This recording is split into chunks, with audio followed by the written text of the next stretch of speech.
Bonjour à tous, nous sommes le projet humanitaire de l'année 2017-2018. Le groupe se compose de Nina, Nadège, Sabrina, Nadège, Benjamin et moi Laetitia. Nous allons vous présenter à travers cette vidéo notre projet de soutien à l'association Endo-France.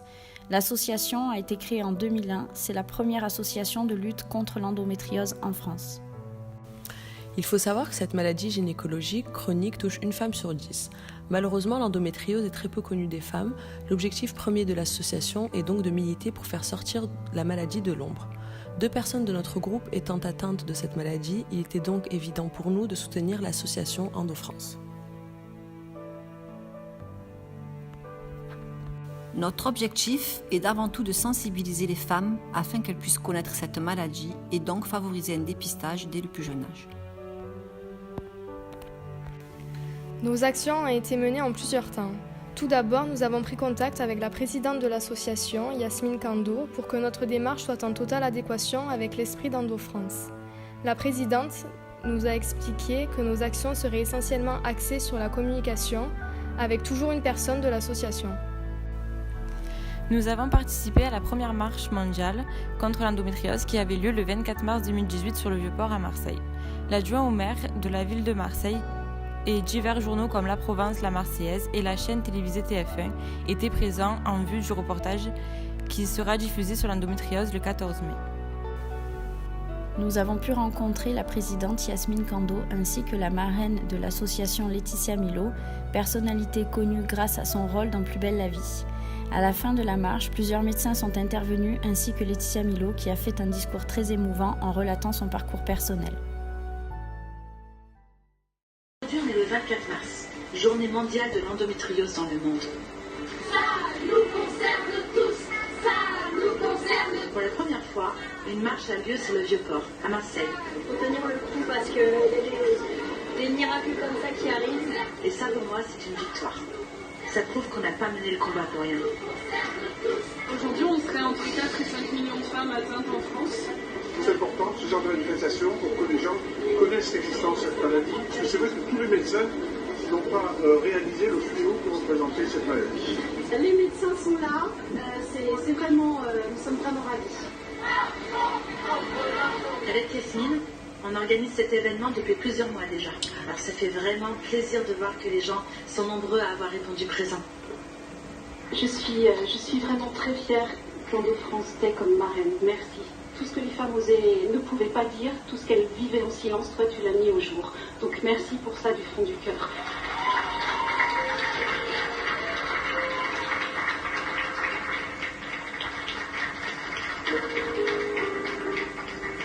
Je vais essayer de tenir mon discours sans pleurer. Quand Yasmine m'a contactée, en fait, elle m'a expliqué d'une façon très simple, avec ses mots, ce qu'était une endométriose, tout ce qu'on vivait, les souffrances, les traitements, les solutions. Et c'est vrai que grâce à elle, j'ai été vraiment éclairée sur la maladie. Et c'est elle qui m'a aussi donné envie de me battre avec vous toutes. Il y a un an, jour pour jour, comme pour beaucoup d'entre vous, je venais de subir une intervention assez lourde. Et malgré une grosse fatigue, j'avais tenu à être parmi vous à la marche sur Paris. Pardon, j'ai eu.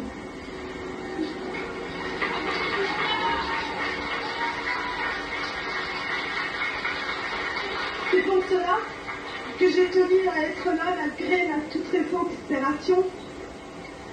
Même si je n'ai pas marché, je suis présente à vos côtés. Et aujourd'hui, même si c'est assez difficile pour moi de marcher, mais cette fois-ci pour une très belle raison, je tenais tout autant à être parmi vous pour donner de l'espoir. Tout peut arriver, il faut continuer d'y croire et se battre. De tout mon cœur, je partage la douleur de certaines femmes qui ne pourront pas avoir d'enfants, malheureusement. Toutes les femmes ne veulent pas forcément avoir un enfant, mais toutes ne veulent plus souffrir. Merci à vous tous. Et on est en direct de la marche contre l'endométriose avec Endo-France à Marseille. Suite à cette première expérience enrichissante et plus motivée que jamais, nous avons souhaité participer à la course avignonnaise qui a eu lieu le 8 avril 2018. C'était une course exclusivement féminine. Nous avons tenu un stand informatif avec la présence d'une représentante de l'association. Les principales actions de communication d'Endo-France se font lors de courses. C'est pour cela que nous l'avons choisie, d'autant plus qu'elle comptait 2200 participantes. Nous avons sollicité une quinzaine de personnes bénévoles pour pouvoir obtenir le stand gratuitement. Durant cette journée, nous avons composé plusieurs groupes. Une équipe de 4 personnes qui participaient à la course, une équipe de 3 personnes dont Laetitia qui participait à la marche, une équipe de 2 personnes dont Nina qui tenait un stand informatif avec la représentante Endo-France. Durant toute la course, nous avons eu l'occasion d'échanger avec des femmes qui voulaient des renseignements. Une équipe de 10 bénévoles, dont Nadège Soro et Benjamin, qui ont aidé à la distribution des dossards, à l'orientation des coureurs et marcheurs, ainsi que la distribution des boissons. Cette course a été très bénéfique pour l'association. La solidarité des femmes s'est fait ressentir par leurs témoignages lors de leur venue au stand. Pour moi, Nadège Soro, ce projet m'a fait découvrir ce qu'était l'endométriose, car bien qu'étant une femme, je ne connaissais pas cette maladie.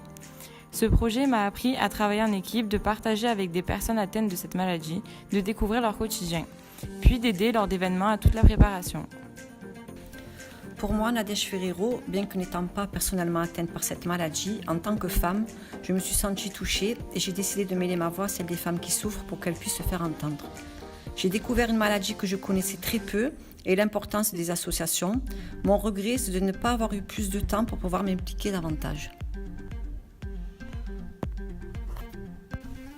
Pour moi, Laetitia Leandro, ce fut une très belle expérience. J'ai pris conscience de la difficulté des associations à faire face à beaucoup d'autres plus importantes et reconnues.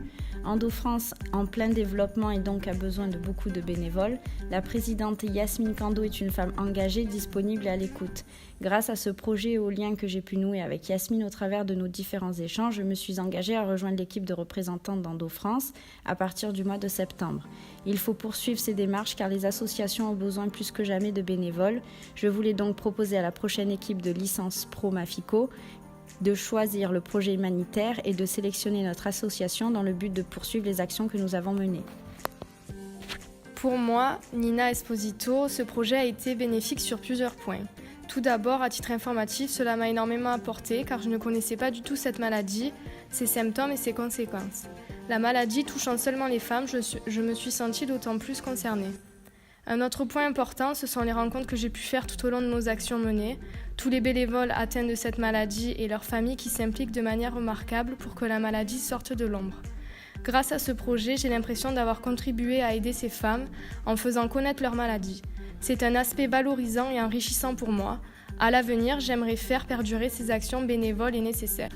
Moi, Sabrina Gilassi, j'ai été particulièrement touchée de l'implication de mes camarades et plus largement d'Endo-France. Personnellement, atteinte par cette maladie, ce projet m'a permis de répondre à certaines de mes interrogations, dont celle de pouvoir faire des enfants. Rien n'est perdu.